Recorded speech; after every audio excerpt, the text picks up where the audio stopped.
to hear about the amazing journey that you have had in cricket. So this is 22 years that we're talking about in international cricket. Talk to us about your journey. Well, I think my journey as a cricketer started very young. I was introduced to the sport when I was just 9.5 year old.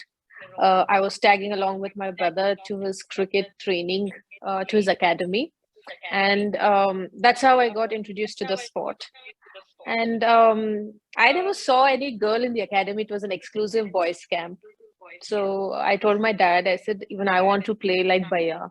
So he said, no, this sport is not for girls.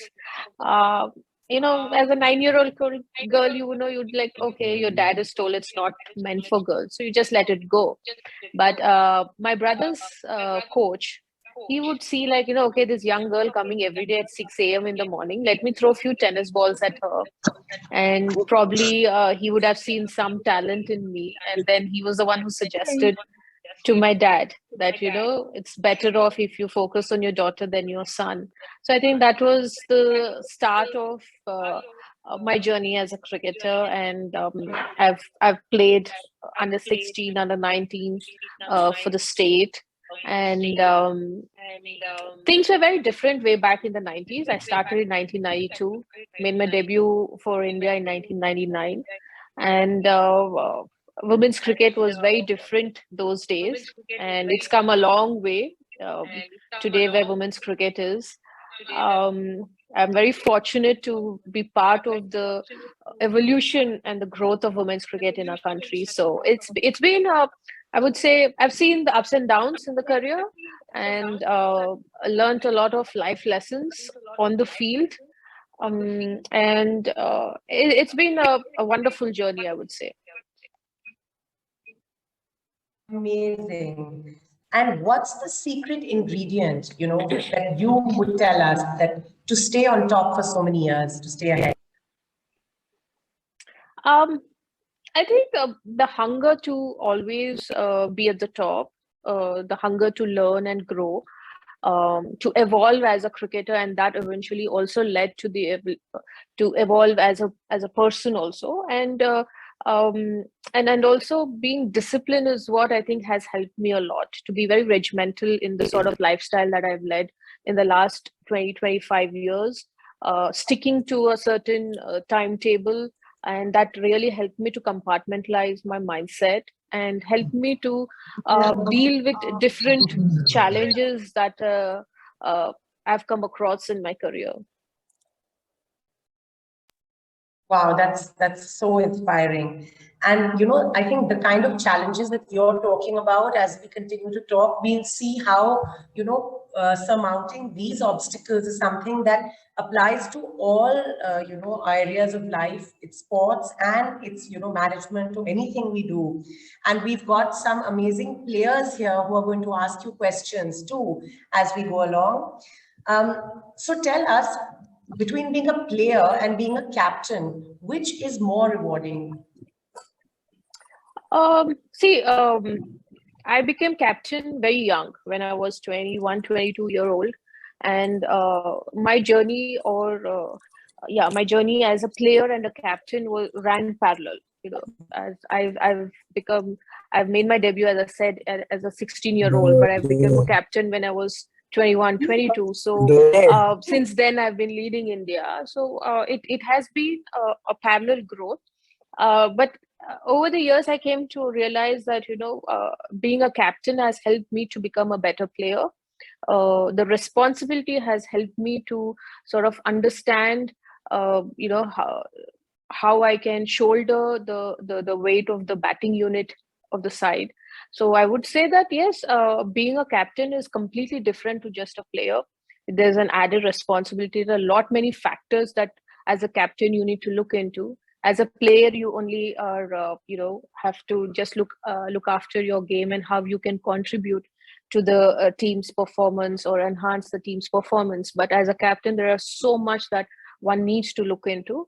But I think in a way, the responsibility has only helped me to be a better player, I would say.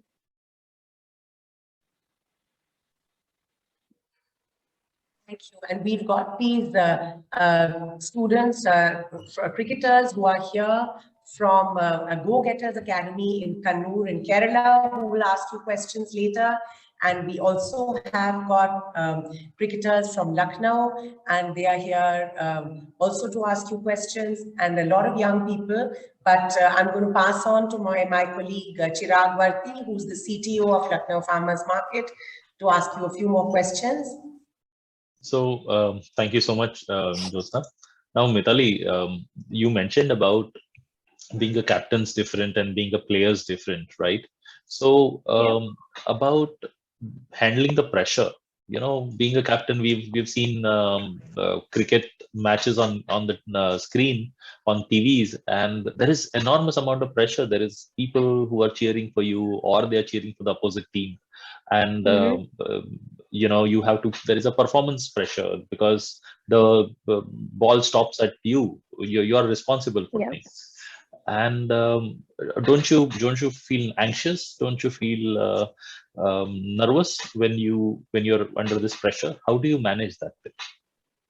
See, pressure is in every stage, even as somebody, a commoner, even day-to-day life. There's so much of pressure. The pressure of doing well in your field, at work, keeping up to the time that you want, or the commitments in a relationship. There's so much of pressure everywhere. That's part of our life, and the sooner we accept it is better, because once you accept that there's going to be pressure everywhere, then you find ways to deal with it. You find your own individual ways. So similarly, as a captain, as you rightly said, yes, there's so much of pressure that right from selecting the right composition of your team to how the team does well on the field. Sometimes there's tactics and strategies that you plan, and more often than not, it never happens the way you want it on the field. So you have to come up with a different strategy right there on the field. So if you're more concerned about the way people are going to talk about, or what people think on the other side of the boundary rope, then probably you're not in the best frame of mind to take decisions for your team. So somewhere you're compromising your I would say your integrity towards your team. So I think the best way is to sort of, if you have a job to do, you'd rather focus on the job and try to do to the best of your ability. And that is only possible if you're present in the moment, and you're using your mind or your intelligence to understand what is happening on the field and take actions. But if you're going to be concerned about things which are out of your control zone, you can't control the way people are going to talk about the game, or your leadership, or your you as a player. You can't control people's perspective. What you can control is what is there in your hands, and that is the way I can channel my team, the way I can perform as a player and motivate my team. So that is something is in my hand, and I would try and focus on that. Yes, at the end of the day, even I'm human. I do feel the pressure. I do feel anxious. If I would be lying if I say no, I don't feel the pressure. I do. After so many years of playing for India, I still have butterflies going into the first game, going into bat. But I think that should be there sometimes, because it doesn't make you overconfident. So there are a lot many things that one can look into. But if you're trying to stay in the present, that helps you to negotiate with the anxieties or the fear of performance or the pressure.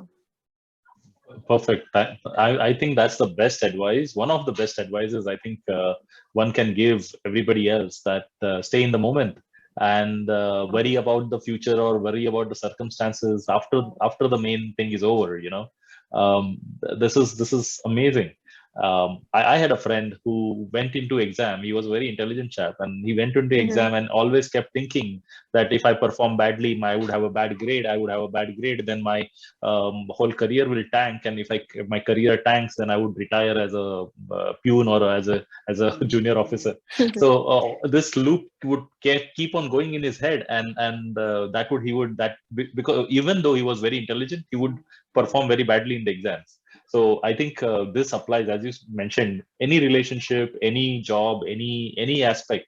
you should live in the moment. I think that's great. So that brings me to a thought that when you're in this um, you know leading the teams, okay, and you Mm-hmm. want to get the best out of your players, how Yep. do you motivate them? How do you make them, because they, of course, they might be juniors to you, or they might be handling their nervousness and anxiety in a different way. Everyone may not be as Mm-hmm. stable as you are, because you're the captain, that's why.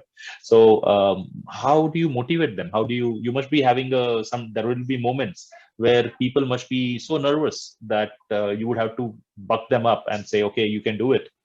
Can you give us an example like that, if this happened uh, in your teams? See, there are two ways to it. Sometimes the players can be a little overconfident when you have a good run, when you're winning matches. So a lot Right. many things you don't focus on the details. So if you're winning matches, then even the small minute things which didn't go your way, you tend to just ignore them. So it happens with any good side. So that is the time that you tend to be a little more hard on the players to sort of focus, to retain that the confidence that you're doing well, so you continue to do the good things that have been productive to the team. But there will also be phases where the team is doing or losing matches in a row, so that dents the confidence, and there are a lot many other factors which can sort of affect the players. Because see, I know I don't really give too much time to what people say, but not necessarily a youngster who's just a few years into the side or two series. For her, it could be very different. A young player who's not exposed to the social media, which is of late is I would say a ban to the current generation. I think it does affect players, but as a senior player, as a captain, if you're able to understand the personalities of your teammates, how one reacts to criticism, how one reacts to success, and if you can, as a leader, if you're able to do that homework, if you know your players well, then you will be able to deal with them in a way that will sort of help them. They can be, because see, Indian team comprises of players from different parts of our country, which is, our country itself has so many cultures, so many states. Some girls come from the interiors of our country, so they're very different. Each individual, each player has a very different mindset. You give them one vision, that's how you get everybody together. Show them one goal. Right now, like, next year we have the World Cup. So when you're talking to your players, if you can emphasize on that one goal as a team, so the whatever the negativity that they feel, it simmers down a little. Okay, this is the goal that as a team we need to focus on. So you again get them to focus on what, as a captain, that you want them to focus on. Maybe it could be a training session, or say a match, or a tournament, or a preparation towards a tournament. If you can give them one common goal, and that sorts of rubs on each and everybody, so that helps on a broader perspective.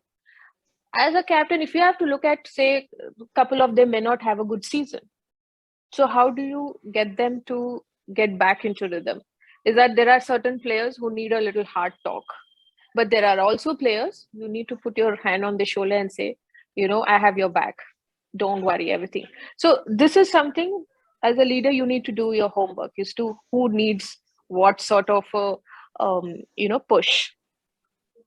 Excellent. I think, yeah, there are so many things that one can learn from this conversation of yours. I think these days, the business school guys, the professors, and the business school philosophy is trying to look at players like yourself to learn sportsmanship, learn leadership, because traditionally it has always been the corporate setting in the business meeting rooms that they have spoken about. But Yep. there are so many things that you yourself have to do on the ground that exactly maps to a leadership aspect, right? So we have seen people from army or defense forces who've been, as a learning spirit for the business world. sportsmen like yourself have been a key factor for the business world to learn from. Now, do you think that these team members, like the sportsmen at this time, like the women's cricket team, has a future into a business world once they come out of the game? Well, yes, I think earlier, if you would have asked me in say 90s or early 2000, I would say that, as after the playing days, there's not much for a cricketer, for a woman cricketer to make a career. But now with the commentary, there are a lot of women ex-cricketers who got into commentary, match referees,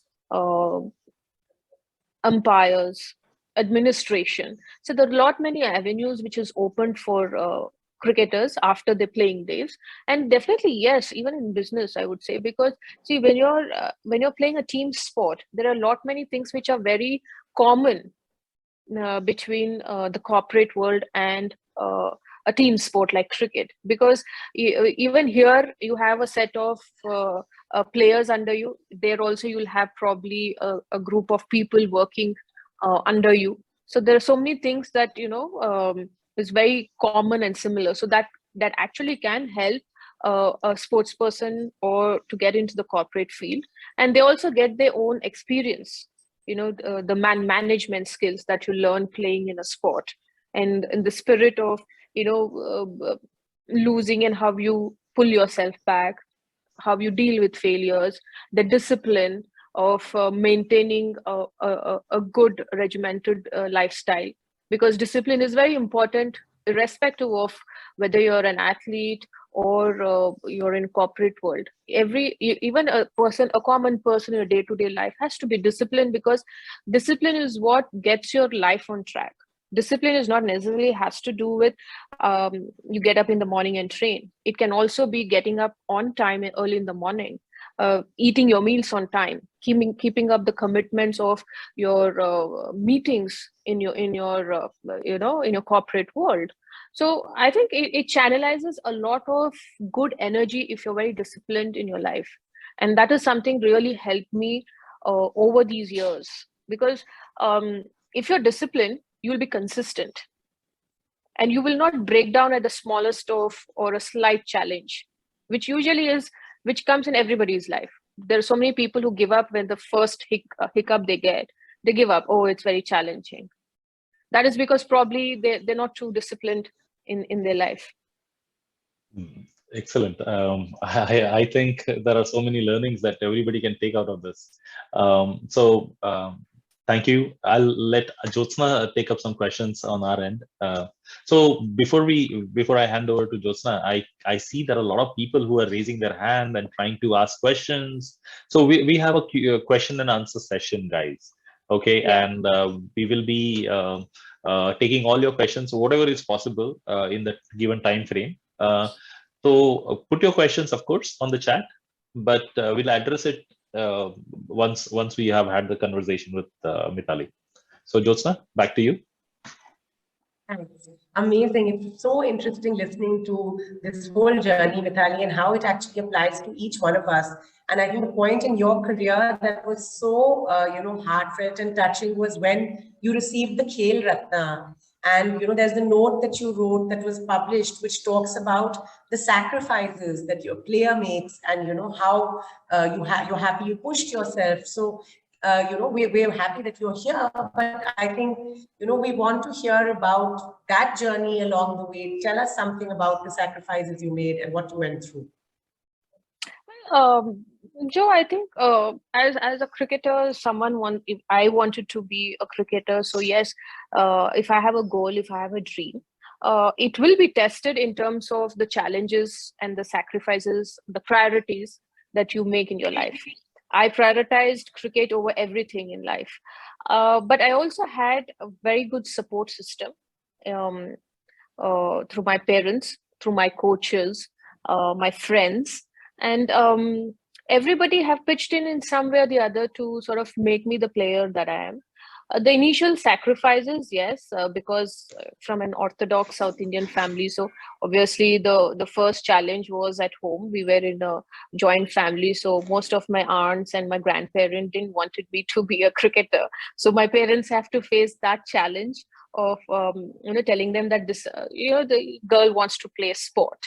So that was a challenge. Then you start missing out on birthday celebrations, family gathering. So obviously, you are that one child, one girl, and of parents were not part of this family gathering. So it doesn't usually go well. I'm sure everybody understands that, because there I prioritize again my training sessions. Then the financial aspect, because both my parents were working. We were from middle class family. To have a good equipment, good bats, to play the season. So sometimes my dad had to sort of try and find a sponsor who could sponsor me so that I can have a good equipment to play. That way my school has helped me by funding me for certain tours. And facilities was a huge challenge in the 90s when I started, because we were not access to the basic facilities like a turf wicket and the sort of facilities that were access to the boys. So as a girls, we had to really play on surfaces which was not conducive to play as a professional cricketer, and yet we tried to manage whatever we could. So I think that was a big challenge. And I remember many of my teammates in the past who started along with me had to let it go, because after a certain period, the sport really didn't have much in terms of giving it to the players, like how now coming under BCCI, we are centrally contracted players. The sponsorship of the team is looked after. And now there is going to be a women's IPL probably in a year's span. So, now when a young girl takes up this sport as a profession, it's turned out to be a professional sport. Whereas in the 90s, it was not a professional sport. We didn't earn anything from playing a sport. So not many girls, probably at the age of 23, 24, from the parents, there would be the question of, now, and you've played cricket, so what next? When are you going to get married? Or so when are you going to find a job? Because at some point you have to be earn. So not many good players had to let go this opportunity of continuing the passion, because there was not much the sport could help them at that point. But that's not the case now. Now the sport has really come a long way, and thanks to BCCI and the players who've done well in the last One Day World Cup, that today it's a brand. Every player is a brand in themselves, and I think we are able to see young girls who are having role models as women cricketers. When I started, for me, my role model was a men cricketer. I would look up to Sachin, look up to Rahul Dravid. But now it's not the case. A young girl can look up to Jhulan Goswami, Smriti Mandhana. They look up to the other players from the other countries. So I think that's a huge change. Wonderful. And another thing that you said, when you wrote your name in the history books for this award, you talked about women in sport being powerful catalysts of change. So you talked a little bit about the change that's already happened, but tell us a little bit about the change that you feel is still required. Well, sport generally was male dominant. A lot of athletes who were men were recognized, but women in our country, especially women athletes, never really got the sort of recognition in the past. But yes, it has improved in the last 4-5 years, I would say. And there is still a large scope for it to improve.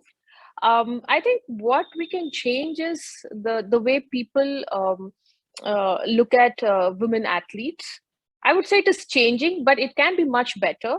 That encourage girls if they are passionate about getting into sport, because it's just not the physical activity that is going to help. But I personally feel that if a woman is successful in sport, because sport is a a level field. It's a leveler. Where if you can make a mark for yourself, you can be a beacon for women in general. Not only that you inspire girls or women in sport, but you inspire women in every field, where they can go through the challenges. They look up to these women athletes, that the challenges that they face to reach, to get to where they are. Similarly, they can also achieve their goal if they work hard. That gives them the inspiration and the confidence that, they can also dream and they can also achieve their dream. Is there sort of in international cricket a sort of a women's league of mentors where, they reach out to younger cricketers and sort of women have that circle of mentorship like they have in business? We do have, I would not say mentors. We still, trying to get people to, it's not something that in India has caught up. Of course, worldwide it has, but even I do have a mentor, like my very close friend Aprajita.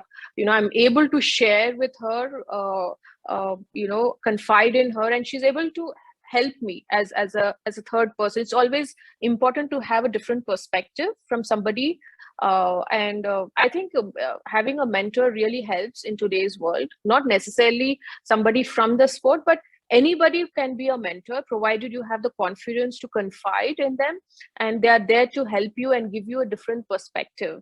And I feel that it is the need of the hour in today's time, especially for young children and young people, because I see that many people use social media in a different way.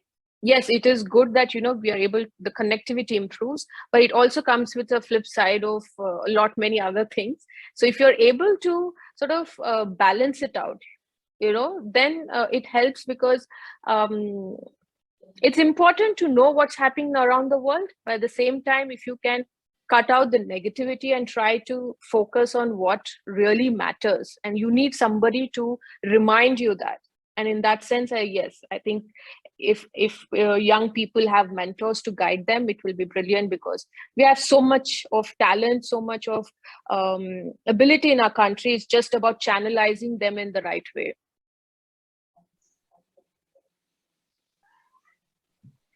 Absolutely. And I think, Mithali, you are such an inspiring mentor yourself, that it's really wonderful that, you take so much time out of your busy schedule. She's playing right now in Bangalore. They're doing practice matches, and, to take time out at the end of a long day and a long week on a Saturday evening to talk to all of us. It's amazing. And there's so many young people. They're all waiting to ask you questions, and we are going to ask their questions. We're going to take one little round of questions from Chirag, and then we're going to come back and ask all the students all their questions. So over to you, Chirag. Thank you, Jyotsna. I think before we go forward, we'll take two questions. Okay, because I think a lot of people are very anxious, and I see young students raising their hands like this, trying to ask questions. So let's take two questions. Okay, I'll randomly pick somebody who wanted to ask a question. So don't mind if I don't pick you, but you'll get a chance to ask your question at the end. Okay. So there is Shaksham, right? Shaktam, yeah. Yeah, Shakatum. Yes, please. If you can ask your question, please. Sure, sir. My question to ma'am is, why did you choose to name your title, your autobiography, Unguarded? What goes behind that title? Well, Unguarded is because most of the time, as players and as ambassadors of the sport, you're always required to be at your best, because young children look up to you, and you're a role model. So you always want to sort of project, how you can inspire young children.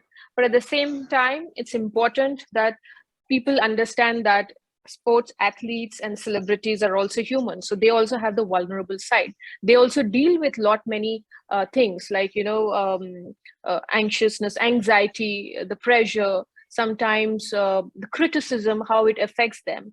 So my biography, I've titled that is because it's I want to share even the part where it shows me as a human, that even I've done mistakes.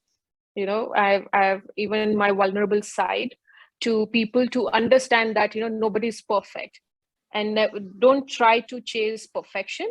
But if we can try and evolve as people, that itself is growth. That in itself is success.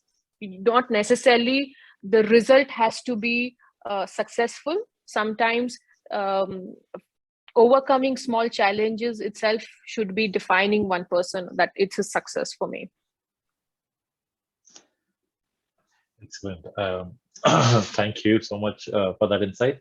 One more question that we'll pick up from the chats that we'll be getting is, if somebody had, as a growing youngster, wants to make a trade, because you have to give so much time and effort to practice and the cricket, and if you are that dedicated, something has to suffer, right? You only have 24 hours in the day. And how do you make that choice between doing great at school or doing great in sport? Like, how do you make that choice? Well, I did have this, my I would say the growing up days where I was pursuing even dance along with cricket, and of course I was my academics. My mother taught me a very important thing of the importance of having timetable, like how we have timetable in school.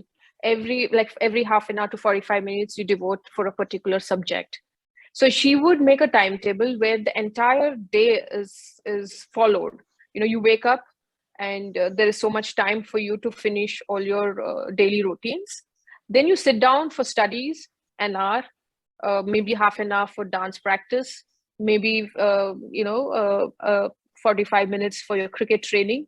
So when you have timetable and you follow it day in and day out, you are able to focus when it is time for you to study.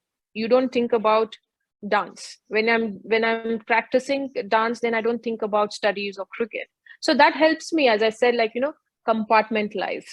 And yes, there will be time. There are times when I missed exams in school, but I was able to devote time in my summer vacations for the subject and give my exams. So when everybody are enjoying the summer vacations, so I would study and give exam. So that's the way, you'll always find ways. It's just about how you prioritize it. Yes, education is important. It is very important. But again, sometimes, if for me, cricket was topmost, and then education. But I was able to complete my education is because I had the support of my school and my teachers. That is so important. Yeah, and I think timetable is something that even I need to make from tomorrow. So thank you so much, Mithali. So let's move on with our conversation. Now, you've had so many different variety of topics that you spoke about, and one of the things that kept coming up is how determined you are about getting something done or following that passion of yours. So of course you had failures, right? You lost matches. You must have physically fallen on the ground and got hurt, and so you must have what kind of do you have kind of a regiment or kind of ideas that you can share with everybody? Like, how do you come out of those failures, that small or large, whichever type of failures are there? But how do you come out of those? Well, I think not many people want to understand that failure is part of success. Unless you fail, you will not know how to succeed. You will not find a way to succeed if you don't fail. And failure is not something that should define one person nor success, because it's like a loop. You succeed, you fail, you succeed, you fail. It keeps playing. It's like that. And the higher you play, the higher you go, the challenges get bigger, or the stakes are higher. And when we have failure, especially when I go through the phase of failure or say a disappointment, I take time. It's not like, people say, okay, don't forget that and move on. It doesn't happen, at least not for me. I take time to sort of sulk or to find ways why I failed. There are times when I just I'm to myself to find out, like find the way where emotionally where I stand, because it's important when I get up, I have a clarity that okay, I've shrugged my shoulders, I've dusted things up, and when I stand up, then I don't look behind. Then I only look forward how I can better what I did in the past, or find the reasons why I failed so that I don't repeat it. I might fail again, but at least I found another way of not doing it. That's how I look at it. And it's not the end thing for me, because as I said, we are always growing. There's always different things that you can work on, especially in terms of my game. I always felt that I can always improve. There's always some part of my game that I can always improve. I've never felt the way that okay, I've got the best game or I've covered everything. I still feel sometimes that I'm less prepared before a tournament. So I think the best way to deal with failure is that again, it's acceptance that I'm not chasing perfection. I will fail and I will also succeed. But if I'm going to wallow for a long time, then I'm going to lose out on time to invest in things that is very important, which will help me to succeed. So if you have that clarity, I think you will get out of it quicker. And that is, again, comes with experience. You have to fail to find your own ways to get up and look forward. I think that is so correct. And one of the things that I like in that conversation is, it's all right to sulk, right? It's all right. We are human beings, and it's all right to feel bad, and but you get up at the end of the day. So thank you so much, Mithali. Now I have a question that comes to mind, but it has two phases. Okay, so I'm going to tell you both the phases at the same time, and you can decide how to structure it. So first thing is, was this a goalpost of yours from the beginning while you started playing, that I wanted to be a captain of the Indian cricket team? And if that's the case, then okay, that's one thing. Second, what's your goal forward once you're post captainship, post cricket? What's your goal in life? Where would you like to, how do you want to, what's the journey of Mithali Raj forward?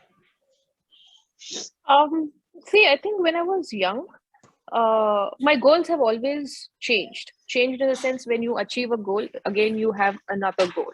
So when I was when I just started playing, the goal was to play for India, to wear the blue jersey, which I did in '99. When I made my debut for the country, the second goal was to be the core member of the team. So if you're a core member, you have to be consistent in your performance. So I always wanted to perform to win matches for India. So if your goal is to win matches for India, so clearly you have to sort of all the time work on your game. So there is no scope that you can relax on your past performance, because the standard of international cricket is always evolving. So you always have to keep with it. You can't be behind. Otherwise, you'll get stagnated, and probably at some point, you won't be good enough for that standard, which I didn't want it. If I'm going to play in the team, I would rather be, at my best and bring my A game each time and not be a liability. So that was always very clear in my mind. And I've never, I think the hunger to score runs have never sort of simmered down in years. Despite playing for so many years, I still want to sort of score runs. I don't know, it's never died. And as far as post-retirement is concerned, I don't know what role I would be playing. But yes, since I've been part of women's cricket for so long, maybe that, I could play a different role, not as a player, but maybe in another capacity. But I think that I can still be of some use to the sport and to the players who are playing the sport. Excellent. So, Mithali, I think you would do a great, you would become a great leader in this space, and we wish you all the best for all the goals that keep changing over the years. And I agree. If you have the same goals that you had at 22, that you have at 62, something's wrong with you, right? So your goals need to keep changing. So of course. So with this, I think everyone is so anxious with their questions. So we'll open that Q&A part, right? And if everyone, whoever has a question, if you can put it in the chat box, we'll take your question and we'll have Mithali, address those points. We have two questions, Chirag, which are coming to us earlier. This is from a cricket team, Mithali, called Go Getters, an academy in a small place called Kannur in Kerala. My amazing friend Nizar, who's on here, he retired and came back and set up this academy. And they want some cricket stars to come out of Kerala. So we have Lamia Shiraz. Are you here, Lamia? Yes, ma'am. Yeah, please come on and ask ma'am a question. Ma'am, how to stay calm and composed if I am batting next and when the top order had collapsed? So, Lamia, when your top order is collapsed, so clearly that the responsibility of playing throughout the innings will rest on you as a batter. So I think rather than focusing on how many wickets you have lost, if you can focus on the ball, because as a batter you're expected to watch the ball and bat. So if you start focusing on the ball, shift your focus from the scoreboard to facing the bowler, facing each and every over and how you can score runs, how you can build an innings again. So I'm sure you will end up playing the entire innings. But if you start to focus on we've lost so many wickets, which you can't change because you can't rewind what has happened. All you can do is you can change how the innings can be played by your batting. So if you can focus on how you can be there and score runs, because you can't sit in the dugout and score runs. You have to be there in the center to score runs. And to be there to score runs, the first thing as a batter you need to do is watch the ball. So keep watching the ball and shift your focus on playing the bowler, and eventually slowly 1 over, 5 overs, 10 overs, if you keep smaller goals, you'll end up playing the entire innings, and that in turn will help your team to set a total. So Lamia is actually in the academy. Their class is going on right now, so it's so exciting. They are from the academy, they are watching. And there's also Bhavya Nanda from Kerala, Kannur, from Go Getters. Bhavya, do you want to ask a question? Yes, ma'am. Hi, ma'am. How are you? Hi, Bhavya. I'm good, thank you. Ma'am, my question is, what are the qualities required to perform consistently as a batter? See, if you have to be consistent, as I said before, you have to be very disciplined in how you prepare. So you prepare the way you bat in the match. If you're consistently preparing that way, like how you bat in the match, if you're going to bat in the nets, it's only going to help you to prepare better when the tournament comes in. So if you keep the preparation consistent and the way you prepare mentally as well as skill wise, then that will help you to give confidence to perform better in the middle when you're playing a tournament. Okay, ma'am. Thank you. You're welcome. We have Sridhar, who has a very relevant question. Sridhar asks, if parental pressure is increasing, how would you advise parents? See, I think it's quite natural, I would say, that the parents are expecting from their children. But at some point, they also need to understand that to give more space for children to grow in their own time. Because the more you put pressure of hurrying them to grow, beyond their own intelligence, then it may not really result in the way the parents would want it to, or may not be the way it should be. Because children also have their own path, with their own experience they grow. So I think you need to give them the space to make mistakes and to learn from it, because that's how they become independent when they move out. Because I've seen a lot of times what happens is there's so much of inputs given by the parents that the child becomes very dependent on them to guide them. So suddenly when they come out of school or get into college or move somewhere, so they're very dependent on the parents, that they don't take decisions by themselves. So it's important to give or allow children to make mistakes so they can learn from them. So at some point they are very dependent to take decisions.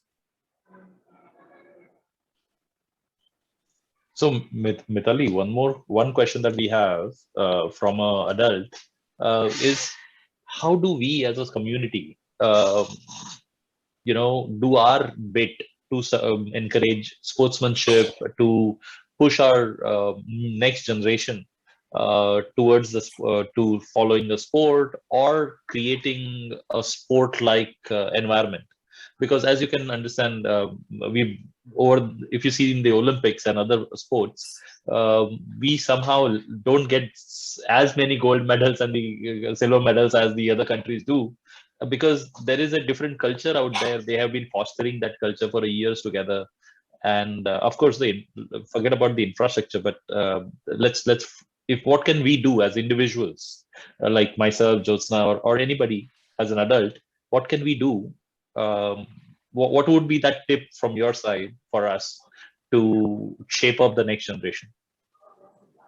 I think it's important to have the culture of sport as part of your growing up days for children. I see that, most of the schools now don't have grounds, because I was lucky that my school had a playground, so we were able to play different sport, which now it's just structures. There's no playground for children to play, to find ways to enjoy being on the ground. And children, and I guess that, some of them, if they are wanting to take up sport, they straight away put into a very professional setup. At 9, at 8-year-old, they are like batting. They don't enjoy sport like a children should enjoy playing different sports, which we don't have that culture. And then it is more to do with boys. Boys are more in ratio than young girls. We still do have that sort of a mindset that, okay, boys can be allowed to pursue sport, but at some point girls have to let go. They will come an age, maybe society pressure of marriage or any other factor. So I think as parents, if you allow young children to just take a sport for just physical activity and just to enjoy, it could be anything, not necessarily they have to take it professionally at a young age, but just allow them to enjoy, and that in itself will give them a strong base. Tomorrow, if they want to continue it as a profession, they can, or get into any other field. They've already learned the spirit of a team sport, like when young children are playing football. So you have different players, different young players around. So you learn playing with them. You learn the team building thing, team spirit. You learn, like, okay, once you've not hit a goal, it's okay, next day again you will try. So that thing also will be inculcated in them, so they don't fumble when they fail in school or when they fail in college, because they've already felt that at a young age. So if you're going to protect them and not allow them to see this side of life, then it gets very difficult when they grow up to handle challenges. So I think as society, I think we should not be differentiating in terms of gender. I think that's the first rule. I'm not a feminist, but I believe in equal opportunities to everybody. Girl, boy, doesn't matter. We never should get into the gender aspect in things. The opportunities has to be equal to everybody for them to succeed. And it should not, and do not put pressure of test or results on children. Just allow them to find their own path. That's an excellent tip for adults to do. So let's take one question from one of the audiences, and there've been many. So Ankesh Kumar has been waiting to ask his question. If Ankesh, if you can unmute yourself.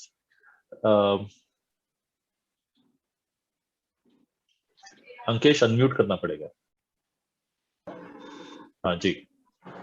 Hello, good evening, ma'am. Good evening. Ma'am, I am from Kannur, Kutuparamba. Ma'am, my question is that ma'am, parental pressure is increasing, that their child are playing cricket. They can't do anything if they will not success. That affect us more.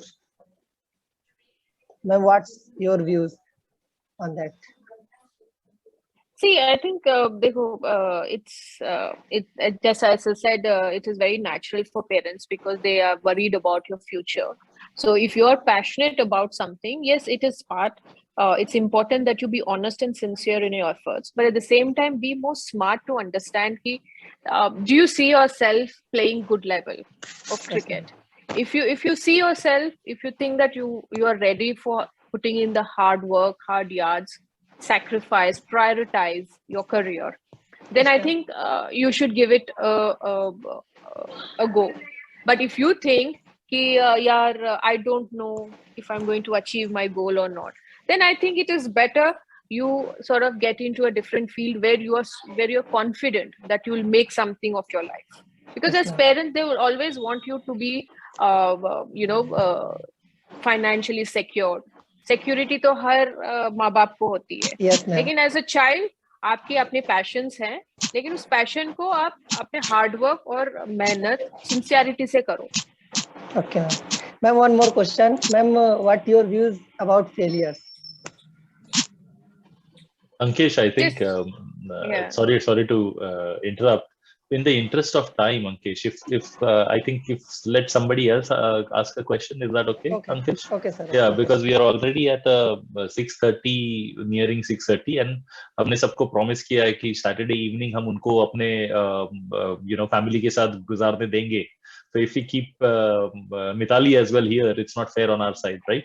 So we should let somebody else ask a question, and this would be the last two questions we'll take, and we'll close for the day. So. Okay, thanks, Ankesh. Chirag, students of the MS Dhoni Academy in Lucknow, Mithali. And one day we want to see a Mithali Raj Academy too. So there's a state level player called Shilpi Yadav. Shilpi, are you there? Good evening, ma'am. Good evening. Ma'am मेरा question ये है कि जैसे कि ma'am मैं जो important matches होते हैं, मैचेस से पहले आपका माइंडसेट क्या रहता है और परफॉर्मेंस को कांस्टेंट करने के लिए हमें क्या करना चाहिए? मैचेस के पहले माइंडसेट क्लियर होना चाहिए, रिलैक्स होना चाहिए, और परफॉर्मेंस करने के लिए आपको प्रिपरेशन करनी चाहिए, और सही प्रिपरेशन करोगे और कॉन्फिडेंटली जाओगे कि आपने प्रिपेयर किया है तो मैच में आपसे परफॉर्मेंस होता है. लेकिन अगर आप मैच में जब जाके आपके माइंड क्लियर नहीं है, आप सोचोगे कि अगर ऐसा नहीं हुआ तो, अगर ये हो गया तो, अगर ऐसे सोच आते हैं तो फिर आपका माइंड क्लियर नहीं है. जब माइंड क्लियर नहीं है तो आपको सही डिसीजंस लेने में मुश्किल हो जाएगी, जो ज्यादातर लोग परफॉर्म नहीं कर पाते हैं ग्राउंड पे. तो अगर आपको परफॉर्मेंस करना है तो आपके माइंड क्लियर और रिलैक्स होना चाहिए और कॉन्फिडेंस से जाना चाहिए, जो कॉन्फिडेंस आप प्रिपरेशन में करते, जो आप नेट्स में किया है. Yes, ma'am. Thank you, ma'am. So this would be the last question that we would take, and I think a lot of people, so lot of youngsters in the group, they all have these questions about how to handle nervousness, how to do this. So I think we are going to put this recording on for everybody's consumption. Would that be okay, Mithali, if we put this recording out in public domain? Sure. Yeah. So everybody will share the link with you in case you would like to go and revisit what Mithali said, and what she said and how she said it, and learn from it. you can please visit our YouTube channel, Lucknow Farmers Market, and this recording should be out on there by tomorrow or Monday. So we'll intimate you on that.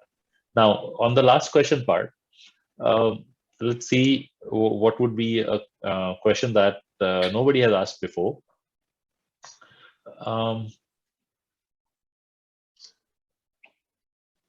Okay, so about handling nervousness seems like a very repetitive question, but again, Mithali, if you can give us like one tip about how do you reduce nervousness, would really help out. One thing that you haven't, because everyone's asking that's the same question, and something like you have tried it in the past and it has worked for you.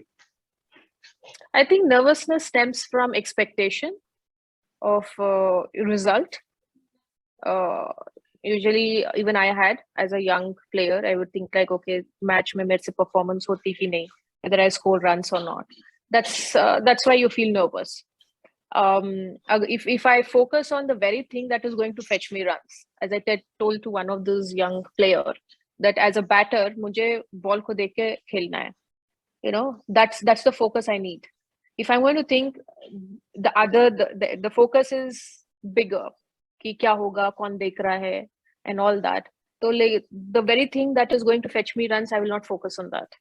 So if I can keep my thoughts to very limited and clear thoughts, that okay, मैं ball को देख के खेलूंगी, that simple thought itself will give the body enough information to work. Because usually sports में क्या होता है, it is autopilot. हम इतनी बार batting करते हैं, इतने shots खेलते हैं. So the body is used to the shots. It's only that it needs feed, that the mind needs to feed the body. This is a shot you have to play. So if the mind is cluttered with other thoughts, then it will be late in giving the decision to the body. So I think it's important that आपको nervousness handle करना है तो अपने से expectations मत रखो, preparation सही करो, confidence से जाओ कि जो होगा देखा जाएगा. That's how I go. मैंने अपना बैटिंग कर लिया, I have prepared myself, अब जो होगा सो होगा ग्राउंड पे. When you just let it go, then चीजें होगी, और you will also be in a zone where you'll take the right decision. पर अगर आप अपने आप को बोलते रहोगे कि होगा कि नहीं होगा, होगा कि नहीं होगा, तो then you're giving mixed feelers to your body. और माइंड और बॉडी का सिंक बहुत इंपॉर्टेंट होता है जब आप कोई भी स्किल्ड स्पोर्ट खेल रहे हो.